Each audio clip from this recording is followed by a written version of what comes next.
Pemirsa, keributan terjadi saat pemilihan kepala desa di Pajo Dompu, Nusa Tenggara Barat. Pemicunya adalah provokasi saat penghitungan suara.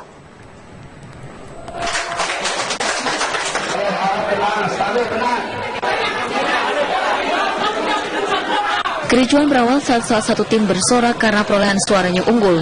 Hal ini menimbulkan tim pendukung calon yang perolehan suaranya tertinggal tersinggung. Aparat yang berjaga segera melerai keributan agar tidak meluas. Pemilihan antar waktu atau PAW Kepala Desa Lepadi menyisakan masa jabatan 3 tahun, di mana kader sebelumnya telah diberhentikan oleh pemerintah Kabupaten Dompu. Tadi ada satu pendukung yang itu melihat dia kemenangan, dia langsung berhambur sehingga tersinggunglah yang lain, pendukung lain, sehingga ada skor waktu tadi, Pak ya. Pemilihan kepala desa di Desa Lepadi dilakukan secara musyawarah guna menghindari terjadinya konflik di tengah masyarakat. Dari Dompu, Nusa Tenggara Barat, Eka Husni, TV One mengabarkan.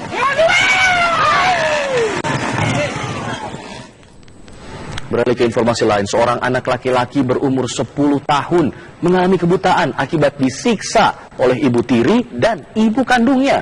Korban juga menderita luka bakar di sekujur tubuhnya.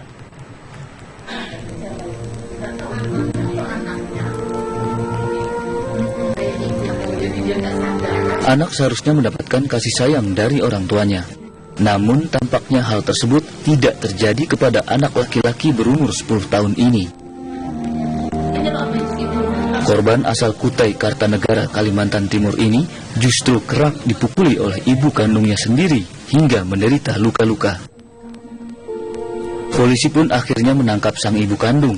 Namun korban pun kembali bercerita bahwa saat berada di Surabaya, Jawa Timur, bersama ayah kandung dan ibu tirinya, korban juga kerap diperlakukan tidak manusiawi. Ibu tiri korban kerap menganiaya korban sehingga bocah malang ini mengalami kebutaan dan menderita luka bakar di beberapa bagian tubuhnya. Korban ini merupakan anak kandung dari si pelaku yang beberapa tahun, sejak mulai lahir sampai beberapa bulan yang lalu ikut sama bapak kandungnya di Jawa.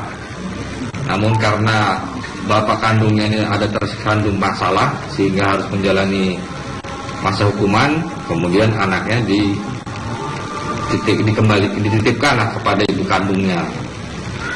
Kemudian karena anaknya susah makan dan lain sebagainya karena kenakalannya, sehingga ibunya merasa jengkel, sehingga terjadilah kasus penganiayaan tersebut. Korban akhirnya menjalani visum di rumah sakit setempat dan menahan ibu kandung korban. Sedangkan kepada ibu tiri korban yang diduga melakukan penyiksaan kepada korban, direncanakan juga akan diperiksa oleh kepolisian. Dari Kutai Kartanegara, Kalimantan Timur, Astri, TV One mengabarkan.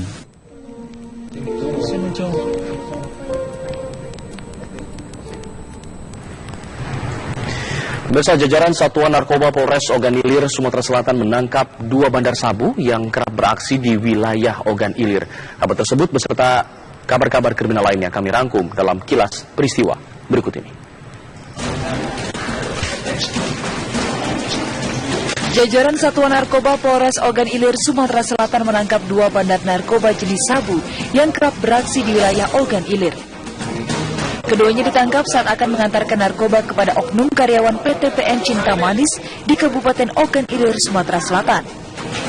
Dari tangan kedua tersangka, polisi menyita barang bukti berupa 2 paket narkoba jenis sabu ukuran besar seharga puluhan juta rupiah, 5 paket sabu ukuran kecil siap edar seharga 1 juta rupiah, serta telepon genggam yang digunakan pelaku untuk bertransaksi. Akibat perbuatannya, kedua tersangka dijerat pasal 112 dan 114 dengan ancaman hukuman maksimal 20 tahun penjara. Petugas Bea dan Cukai Pangkalan Susu Kabupaten Langkat, Sumatera Utara memusnahkan 36.500 batang rokok tanpa cukai dan rokok bercukai yang tidak sesuai peruntukannya. Pemusnahan dilakukan dengan cara membakar rokok tersebut.